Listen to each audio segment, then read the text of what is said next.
ఏంటయ్యా ఎలక తెచ్చిన వాసన వస్తుంది? ఎక్కడా?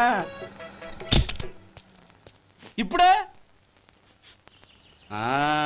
పోయింది.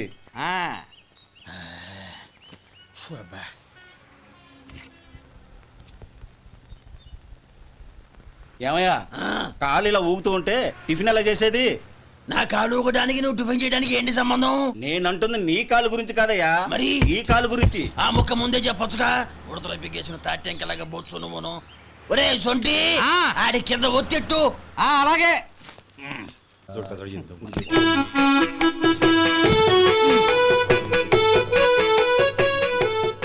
ఇప్పుడు ఓకే.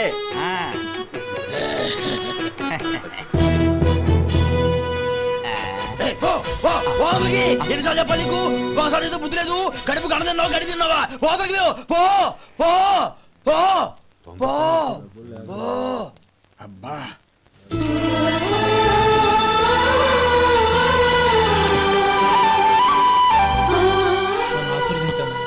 భగవంతుడు నిన్ను చల్లగా చూస్తాడు. ఏంట్రా విషయం? నాకు పోస్టింగ్ ఆర్డర్ వచ్చింది. అలాగా? మన ఊళ్ళోనే నన్ను ఎస్ఐగా అపాయింట్ చేశారు. చాలా సంతోషంరా.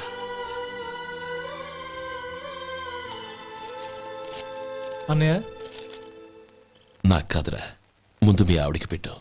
ఇదంతా అమ్మాయి దృష్టం. నీకు ఉద్యోగం రావాలని ఎన్ని నోములు నోచిందో, ఎందరు దేవుళ్లకు మొక్కిందో. వెళ్ళి మీ ఆవిడికి పెట్టు. ఏంటమ్మా ఇది? నా మొహం చూస్తే ఎలాంటి పనైనా నాశనం అయిపోతుందని, నేను నష్ట జాతకురాలని మా నాన్న ఎప్పుడు అంటుండేవారు. అదే నా మనసులో నాటుకుపోయింది. ఆ రోజు మీరు కుంకుమ భరిని అడిగినప్పుడు శుభమా అంటూ పెళ్లి చేసుకోబోయే ఆ పిల్లకి నా చేతులతో కుంకుమ ఇచ్చానంటే ఎక్కడ శుభం జరుగుతుందోనని భయపడ్డానండి. అందుకేనండి మీరు బయటికి వెళ్తూ గొడుగు అడిగినా ఇవ్వకపోవడం, ఎవరు రాకపోవడం. అంతేగాని నా బతుకులో వెలుగు నింపిన మిమ్మల్ని అవమానించేంత దుర్మార్గురాలి కాదండి. ఏంటమ్మా చిన్నపిల్లల? లేదండి, నాకు అదృష్టం ఉందని, నా పూజకు ఓ విలువ ఉందని మొట్టమొదటిసారి అందు మీరే. ఈ క్షణమే నా ప్రాణాలు పోయినా పర్వాలేదు బావుగారు. ఆ ఒక్క మాట చాలు. ఊరుకో. మంచి చెట్లకు మనుషులే కారణమైతే ఇక గుళ్ళెందుకు, దేవుళ్ళెందుకు? పిల్లెదురొస్తే అశుభమని, నక్కతోక తొక్కితే శుభమని అంటారు. అలా అయితే అందరూ ఇళ్లలో నక్కల్నే పెంచుకోవచ్చుగా. అలా ఎందుకు చేయరు? మంచి చెడు అన్నది మనుషుల మనసుల్లో ఉంటుందమ్మా, ఆశీర్వదించే చేతుల్లో కాదు. ఇక మీదట నేనెప్పుడూ నీ కళ్ళలో నీళ్లు చూడకూడదు, సరేనా? రే, అమ్మాయికి తీపి తినిపించు.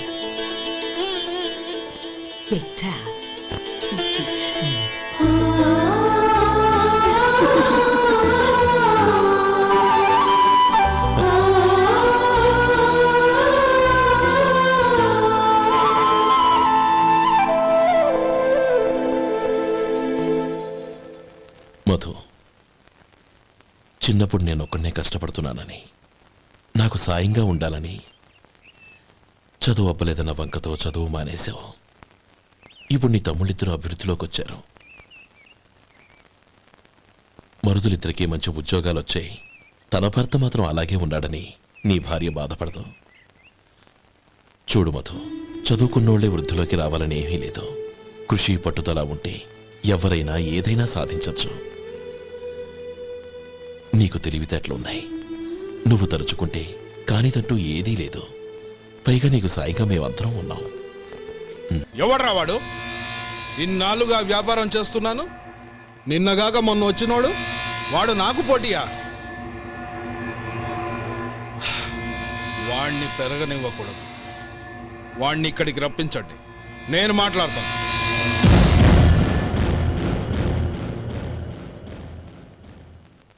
నమస్కారం అండి. రమ్మన్నారంట? నీ పచ్చళ్ళ కంపెనీ మూసేయాలి. నీకెంత కావాలి? 5 లక్షలు ఇస్తాను. చాలా 5 లక్షలు కాదు, 50 లక్షలు ఇచ్చినా నా కంపెనీ మూయడం జరగదు. బాగా ఆలోచించుకొని చెప్పు. ఈ వ్యాపారంలో పుట్టి పెరిగినోడిని, నాతో పోటీ పడకు. నా చేతి కింద 6,000 మంది పనిచేస్తున్నారు. ఆంధ్ర మొత్తం నాకు బ్రాంచులు ఉన్నాయి. నేనే మార్కెటింగ్ చేయలేకపోతున్నాను. ఆఫ్టర్ ఆల్ ఒక కుటీర పరిశ్రమలా పెట్టుకొని నువ్వెలా మార్కెటింగ్ చేయగలవు? 6,000 మంది వర్కర్స్ని పెట్టుకుని ఆంధ్ర మొత్తం బ్రాంచీలున్న మీరే నా కంపెనీ చూసి భయపడుతున్నారంటే నా సరుకులో నాణ్యత ఉందనేగా. ఆ నాణ్యత ఉన్నంత వరకు నాకెవరూ పోటీ కాదు. ఈ ప్రపంచంలో నేను ఎక్కడైనా మార్కెట్ చేయగలను. వస్తాను.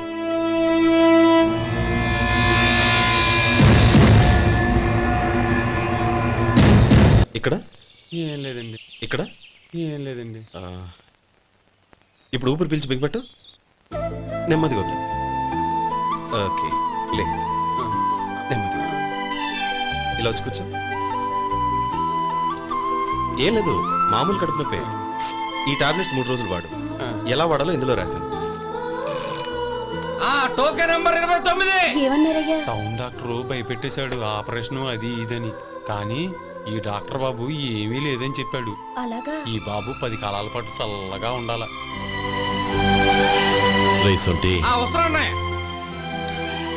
రే, భగవంతుడి దయ వల్ల తమ్ముడు హస్తవాసి మంచిదని అప్పుడే పేరొచ్చిందిరా. తమ్ముడిని దగ్గరుండి జాగ్రత్తగా చూసుకో. పని హడావుల్లో పడి వేళకు భోంచేయడము. అబ్బే అదే లేదన్నయ్య. 1 గంట గల పేషెంట్ కట్టు, భోజనం పెట్టు. అది అలా జాగ్రత్తగా చూసుకో. నేను చూసుకుంటాను కదన్నయ్య, నువ్వు వెళ్ళు.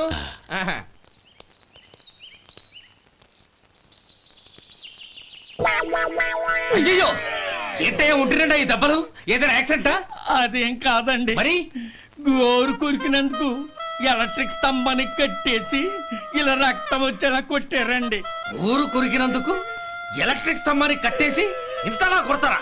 వాళ్ళు అసలు మనుషులా, రాక్షసులా? చాలా థ్యాంక్స్ అండి. కనీసం మీరైనా అర్థం చేసుకున్నారు. వాళ్ళు అర్థం చేసుకోలేదండి.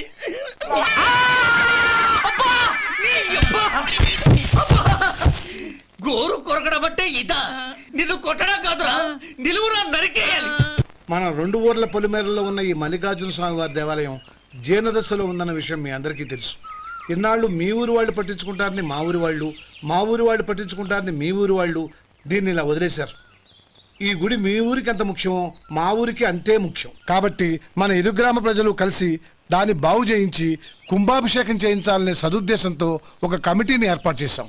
ఈ కమిటీలో 2 గ్రామాలకు సంబంధించిన ప్రముఖులు ఉన్నారు. కమిటీ ప్రెసిడెంట్గా ఎవరిని ఎన్నుకోవాలనే విషయంలో శ్రీ గోపాలరావు గారి పేరు, శ్రీ లక్ష్మీపతి గారి పేరు పరిశీలనలోకి వచ్చాయి. అందువలన మేమందరం బాగా ఆలోచించి తర్జన భర్జనలు చేసిన మీదట శ్రీ గోపాలరావు గారే అన్ని విధాలా ప్రెసిడెంట్ పదవికి అర్హులని ఈ కమిటీ నిర్ణయించడం జరిగింది.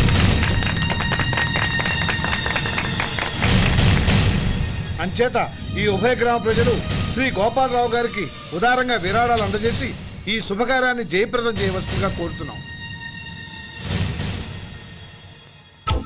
ఏంటి ఇంకా రాలేదా? ఏంటయ్యా, టైం 10 అవుతోంది. బోర్డు మీద 10 గంటలను రాసింది. మీ డాక్టర్ ఇంకా రాలేదు. అసలు మీ డాక్టర్ కి టైం సెన్స్, పంక్చువాలిటీ ఏమైనా ఉన్నాయా? ఇంతకీ మీరెవరండి? నేను డాక్టర్ అమ్మని. ఓహో, మీరు డాక్టరేనా? డాక్టర్ అంటే డాక్టర్ని కాదయ్యా, డాక్టర్ని చేసుకోబోయేదానని అర్థం. ఓహో, అవును, నువ్వెవరు?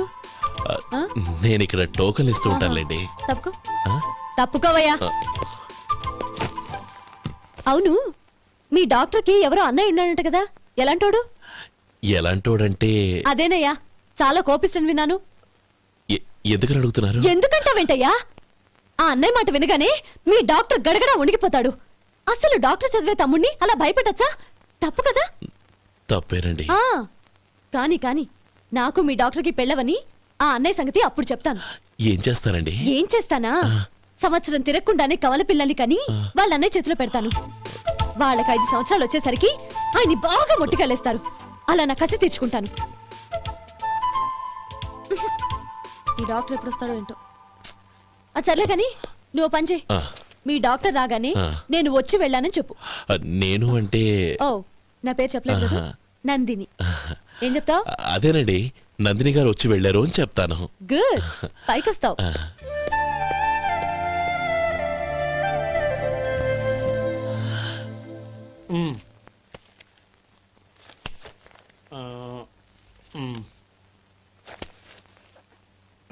దీంతో మొత్తం 4,98,200 అయ్యాయి. హ్మ్. పోతే నువ్వు ఇచ్చినంత ఇవ్వలేకపోయినా ఈ దైవకార్యానికి నా వంతు చందా 1800. దీంతో మొత్తం 5 లక్షలు పూర్తయ్యాయి. సరేరా, ఆ, నేను ఈ డబ్బు తీసుకుని పట్నం వెళ్ళి బ్యాంక్లో వేసొస్తాను. అలాగే నేను నీతో వద్దాం అనుకున్నాను రా, అనుకోకుండా సాయంత్రం ఇన్స్పెక్షన్ వచ్చింది. పర్వాలేదులే, ఆ. వెళ్ళొస్తాను.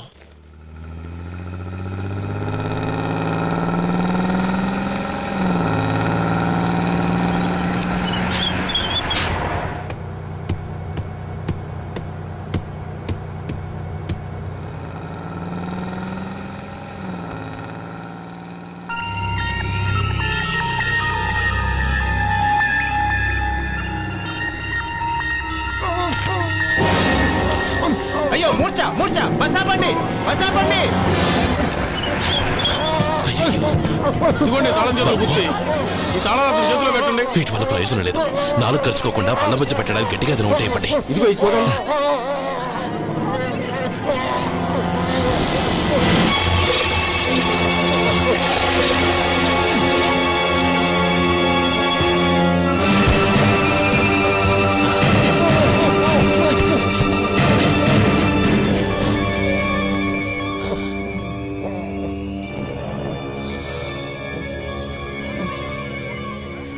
మీరు వెళ్ళి మీ సీట్లో కూర్చోండి, కొంచెం గాలాండివ్వండి. ఇప్పుడు ఎలా ఉంది బాబు? ఆ.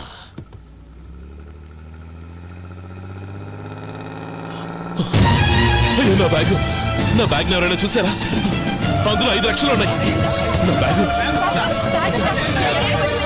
వెంటనే బస్ ఆపండి, ఎవరిని కింద దిగవద్దు, అందరినీ చెక్ చేయండి. నా అంచనా తప్పు కాలేదు. వాడి మంచితనమే వాడిని దెబ్బకొట్టింది. మన వాళ్ళని పంపించి గుడి తాలూకు డబ్బు కొట్టేశాడని పోలీస్ కంప్లైంట్ ఇవ్వండి. ఇప్పుడు ఆ స్టేషన్లో ఎస్ఐ వాడి తమ్ముడే. వాడే వెళ్ళి వాడి అన్నయ్యని అరెస్ట్ చేసి వీధుల్లో నడిపించుకు తీసుకురావాలి. అది నేను కళ్ళారా చూడాలి, మనసారా సంతోషించాలి. అయ్యో గోపాలం గారు, గోపాలం గారు, మీరు దేవస్థానం సొమ్ము దొంగిలించారని ఎవరో పోలీస్ కంప్లైంట్ ఇచ్చారంట. మిమ్మల్ని అరెస్ట్ చేయడానికి మీ తమ్ముడు గారు వస్తున్నారు.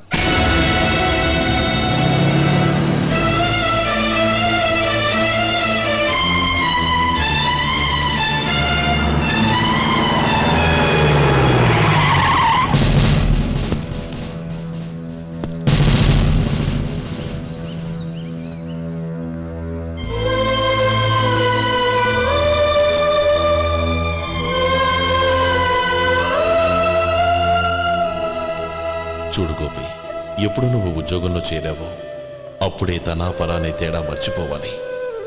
నేరం చేసిన వాడు నీ తమ్ముడైనా అన్నైనా సరే శిక్షించాల్సిన బాధ్యత నీది. అదే నువ్వు నీ ఉద్యోగానికి ఇచ్చే గౌరవం.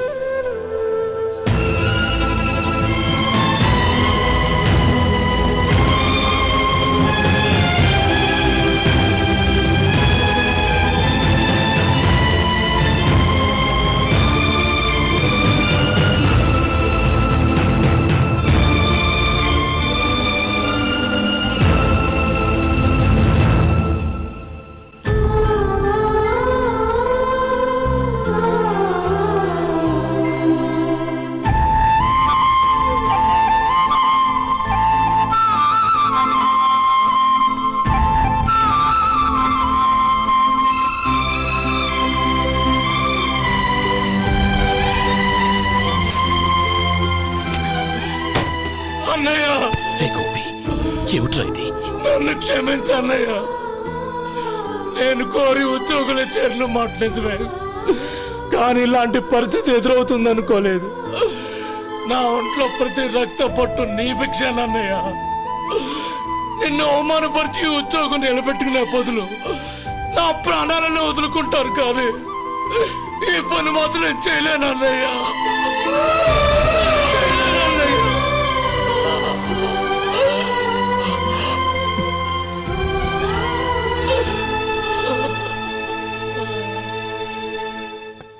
ఏరా, ఇన్నేళ్లు కష్టపడి సంపాదించిన ఉద్యోగానికి రాజీనామా చేస్తావా?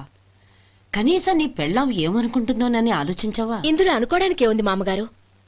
ఎండనక వాననక కష్టపడి ఓ తండ్రి కంటే ఎక్కువగా ఈయన్ని పెంచి పెద్ద చేశారు బావగారు. అలాంటి దేవుణ్ణి అరెస్ట్ చేసే ఆ ఉద్యోగం ఈయనకు అవసరం లేదు. బాగుంది. అన్నకు తగ్గ తమ్ముడు, తమ్ముడికి తగ్గ పెళ్ళం. సరే మీ ఇష్టం. నానమ్మ, అన్నయ్యడి. నమస్కారం అండి. ఓ నువ్వా? రా కూర్చో. పర్వాలేదండి. ఏంటి ఇలా వచ్చావు? ఆ రోజు నా కంపెనీని మూసేయమన్నారు. ఇప్పుడు నేను మూసేయడానికి సిద్ధంగా ఉన్నాను. దానికి ప్రతిఫలంగా నాకు 5 లక్షలు కావాలి. అలాగే, నీకు కావలసిన 5 లక్షలు నేను ఇస్తాను. చాలా థ్యాంక్స్ అండి. కానీ మీరు మీ కంపెనీని మూసేయక్కర్లేదు. సార్, అవును మిస్టర్ మధు, మీ అన్నగారికి జరిగిన అన్యాయం గురించి తెలుసుకున్నాను. మీ కుటుంబం గురించి కూడా విన్నాను. సహజంగా అందరూ ఐకమత్యానికి ఉదాహరణ రామలక్ష్మణులు అంటారు. కానీ ఆ రామలక్ష్మణులు ఎలా ఉంటారనేది పుస్తకాల్లో చదవడం తప్ప ఎవ్వరూ చూడలేదు. మీ అన్నదమ్ములను చూస్తే ఆ రామలక్ష్మణులు ఇలాగే ఉండేవారేమో అనిపిస్తుంది. అలాంటి కుటుంబానికి ఇలాంటి ఇబ్బంది రావడం నిజంగా దురదృష్టం. రామునికి హనుమంతుల్లా కాకపోయినా ఏదో ఉడతా భక్తిగా నా వల్ల వీలైన సహాయం ఈ 5 లక్షలు తీసుకో. మీ కంపెనీ పేరు మీదే అన్ని సరుకులు తయారు చేయండి. నేను వాటిని ప్రపంచమంతా మార్కెటింగ్ చేస్తాను. సార్, మీ రుణం ఉంచుకోను. తొందరలోనే తీర్చేస్తాను. స్నేహితుల మధ్య రుణాలేంటి మధు? We are friends.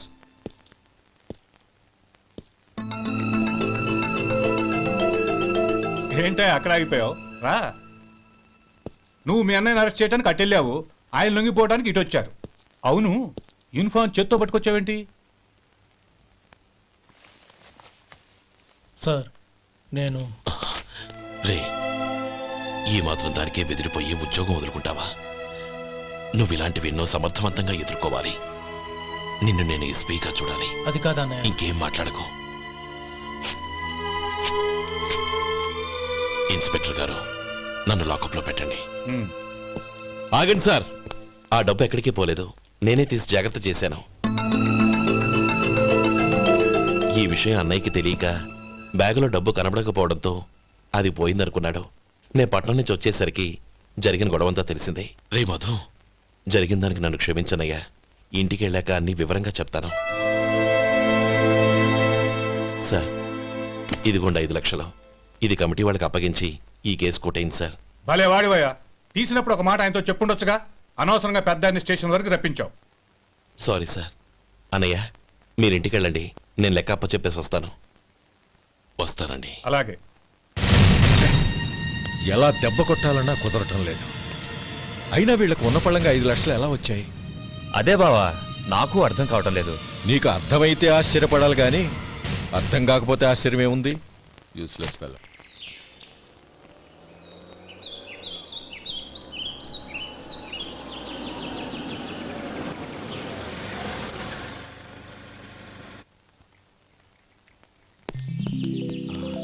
నువ్వు ఎక్కడే ఉండు. అన్నయ్య మూడు ఎలా ఉందో చూసి నేను లోపలికి తీసుకెళ్తాను. ఓకే? అలాగే.